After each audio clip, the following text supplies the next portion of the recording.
নতুন বাংলাদেশের একটি নতুন সূর্যোদয়। এই হা মানে সংস্কার, এই হা মানে আজীবনের জন্য ষড়যন্ত্রকে গুড বাই জানানো। এই হা মানে আমাদের যে বাস্তবতা, যে সংবিধান, সেই বাস্তবতা সংবিধানকে ছড়ে ফেলে মানুষ এবং মাটি এবং মানুষের, কৃষকের, এদেশের মানুষের আকাঙ্ক্ষার একটি সংবিধান প্রণয়ন করা। হা মানে কোন ব্যক্তি আজীবন প্রধানমন্ত্রী থাকতে পারবে না। হা মানে একই ব্যক্তি দলের প্রধান, একই ব্যক্তি রাষ্ট্রপতি এবং প্রধানমন্ত্রী হতে পারবে না।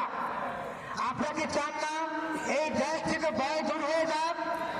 আপনারা কি চান না এই দেশ থেকে চাঁদাবাজি, ধান্দাবাজি, দখলবাজি, দুর্নীতি, অন্যায়, লুটেরা বন্ধ হয়ে যাক? আমাদেরকে হারের পক্ষে অবশ্যই ভোট দিতে হবে। এই হার সুযোগ পায় বারবার আসে না। বিগত 3টি বার আমাদের হায় নির্বাচন হয়েছে, বিপুল করে হায়ের পক্ষে দেশের মানুষ তাদের সমর্থন ব্যক্ত করে, তাদের ইচ্ছে তারা জয়যুক্ত করেছে।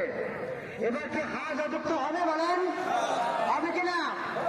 আমাদের বন্ধুরা মুখ বুঝে ভোগার মতো ছিল, তারা হা চায় না, তারা চায় সে সাবেক রাজনীতি, যেখানে অশিক্ষিত অথর্ব লোকেরা সমাজ চালাবে।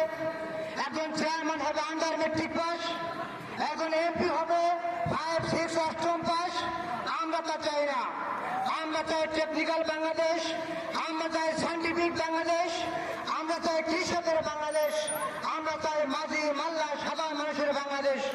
এখানে শিক্ষিত মানুষ সম্মানিত হবে, আলেম ওলামা সম্মানিত হবে। একজন মুরব্বী ক্ষেতের কৃষক, তিনি থাকবেন আমাদের সকলের মাথার উপরে। একজন রেমিটেন্স জনতা, একজন